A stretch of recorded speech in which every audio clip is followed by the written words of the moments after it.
हुकूमत ने तनख्वाहदार तबके को महदूद सतह पर टैक्स रिलीफ दिया। फ़ायदा कम आमदनी वाले अफराद को पहुँचेगा। महाना 50,000 कमाने वाले अफराद को इस साल भी मुकम्मल टैक्स इस्तिस्ना हासिल रहेगा। 60,000 रुपये महाना कमाने वाले अफराद अब 500 के बजाय सिर्फ 100 रुपये टैक्स देंगे, जबकि 70,000 महाना आमदन पर 1,000 के बजाय सिर्फ 200 रुपये महाना टैक्स अदा करना होगा। 80,000 महाना आमदन पर 1,500 रुपये के बजाय 300 रुपये महाना टैक्स अदा करना होगा। 90,000 कमाने वाले 2,000 के बजाय सिर्फ 400 रुपये टैक्स अदा करेंगे।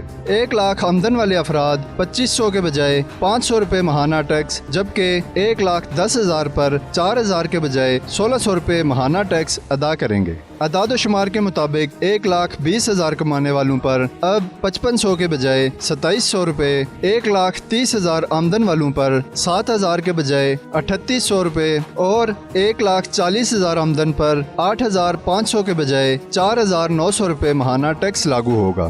1,50,000 रुपये महाना आमदन पर 10,000 के बजाय अब 6,000 रुपये, 1,60,000 पर 11,500 के बजाय 7,100 रुपये और 1,70,000 पर महाना आमदन वाले अफराद 13,000 के बजाय 8,200 रुपये टैक्स अदा करेंगे। इसी तरह 1,80,000 आमदन पर 14,500 के बजाय 9,300 रुपये, 1,90,000 पर 16,666 के बजाय 11,200 रुपये, जबकि 2 लाख रुपये महाना कमाने वालों पर टैक्स 19,166 से कम होकर 13,500 रुपये कर दिया गया। हाई ग्रेड सैलरी स्लेब में भी कुछ कमी की गई है। 2,25,000 महाना कमाने वाले अब 25,415 के बजाय 19,250 रुपये, 2.5 लाख आमदन पर 31,000 के बजाय 25,000 रुपये और 2,75,000 रुपये महाना आमदन वाले अफराद को 38,000 के बजाय 31,000 रुपये महाना टैक्स अदा करेंगे। महाना 3 लाख आमदन वालों पर टैक्स 45,000 से कम होकर 38,000 रुपये हो गया, जबकि 3,50,000 आमदन पर अब 61,000 के बजाय 54,000 रुपये महाना टैक्स देना होगा। अशफाक अहमद, देखते रहो टीवी इस्लामाबाद।